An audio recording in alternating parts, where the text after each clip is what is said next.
મહાદેવ મિત્રો, અમારા આજના ન્યૂ બ્લોગમાં આપનું હાર્દિક સ્વાગત છે। ટૂંક સમય માટે અમારા વિડીયો નહોતા આવ્યા, એના માટે અમે માફી માંગીએ છીએ, કારણ કે અમારે થોડીક પ્રોબ્લેમ હતો, એના માટે સોરી। મિત્રો આજે અમે જવાના છીએ બાબરકોટ, ત્યાં હનુમાન ટેકરીનું મંદિર છે, ત્યાં જઈએ છીએ અમે। ત્યાં જઈને અમે તમને એના વ્યૂ દેખાડશું અને તમને દર્શન કરાવશું હનુમાનજી માતાજી। હર હર મહાદેવ।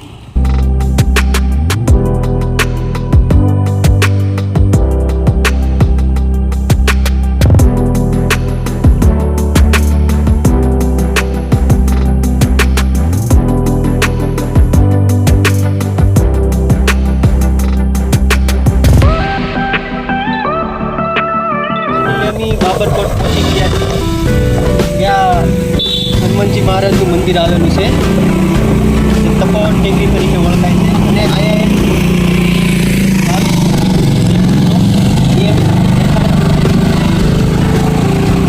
પબ્લિક આવે છે મિત્રો દર્શન કરવા માટે, અને તમને એના વ્યૂ દેખાડશું। જઈએ દાદાના મંદિરના સામે બિલકુલ સામે પૂગી ગયા છે, તમે જોઈ શકો છો। મંદિર હનુમાન દાદાનું છે, એની બાજુમાં હનુમાન દાદાની મૂર્તિ આવેલી છે, જે 22 ફૂટની છે। અને અત્યારે અમે દર્શન કરીને બધા અહીં આવી ગયા છીએ, મંદિરે જવાના છીએ, ને મૂર્તિ પણ તમને દેખાડશું।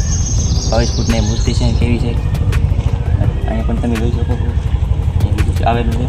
ને હજી એ બધી અમે ફરવાના છીએ, હજી તમને દેખાડશું કેવી રીતે અહીં છે બધું।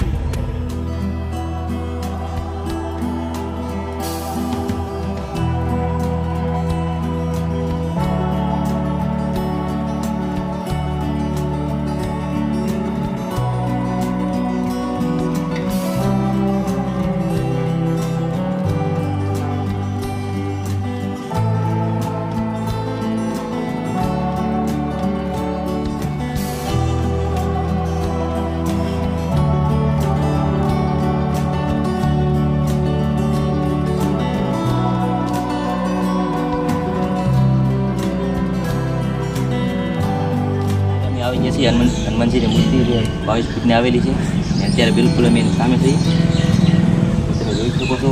હનુમાનજી મૂર્તિ પણ તમે જોઈ શકો છો, 22 ફૂટની આવેલી છે, અને બીજા અમે આગળ જવાના છે, ભગવાનની મૂર્તિ છે, તમે જોઈ શકો છો।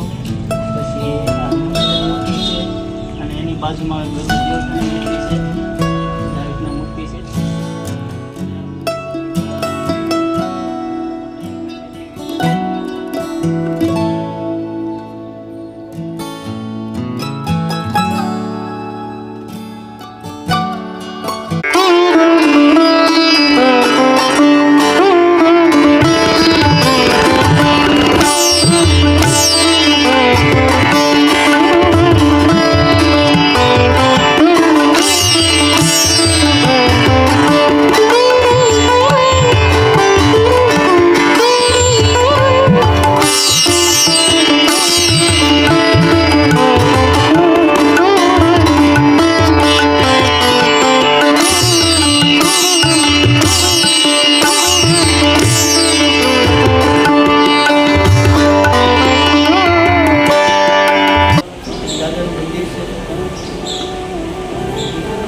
આ મંદિર એવું છે કે તમને આવીને અહીંયા શાંતિ મળે છે, તમે જરૂર ચોક્કસ પ્રમાણે આ મંદિરે આવજો, તમને મજા આવશે, અને આવજો તમારું મન શાંત થઈ જાય, અને તમને અહીંયા આવીને રિલેક્સ ફીલ થાય મિત્રો।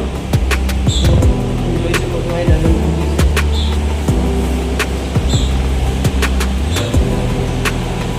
દોસ્તો તમે જોઈ શકો છો અહીંયા તપસ્વી બાપુનું સ્થાન છે।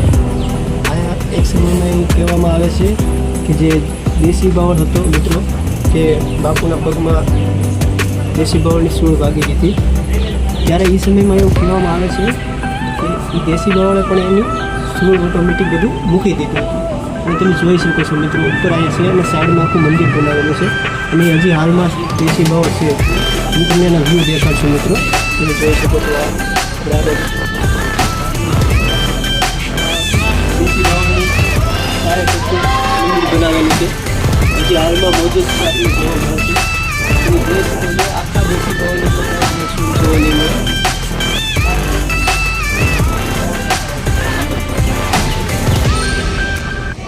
છે. અહીંયા બાપુ બેસતા ને બાપુનું રહેવાનું હતું ને અહીંયા જે ચારે ફરતી દિવાલની શ્રી હરે રામ હરે કૃષ્ણ લખેલું છે. હમણાં તમને જોવા દેખાડશું કેવી રીતે લખેલું છે. આખા ચારે ફરતી મંદિરને હરે કૃષ્ણ હરે રામ લખેલું છે. તમે આગળ જોઈ શકો છો કેવી રીતે લખેલું છે. હવે આપણો અમે આજનો વિડીયો અહીંયા સમાપ્ત કરીએ છીએ મિત્રો. તમને અમારો વિડીયો કેવો લાગ્યો મિત્રો એ જરૂર ચોક્કસથી અમને કહેજો અને નેક્સ્ટ વિડીયોમાં અમારા બન્યા રહેજો. અને આવા નવા વિડીયો જોવા માટે અમારા દેશી વિલેજ બોય નામની ચેનલને તમે લાઈક કરજો, શેર કરજો, કોમેન્ટ કરજો અને ખૂબ સારો સપોર્ટ કરજો. લાઈક કરજો, શેર કરજો અને સબસ્ક્રાઈબ કરજો.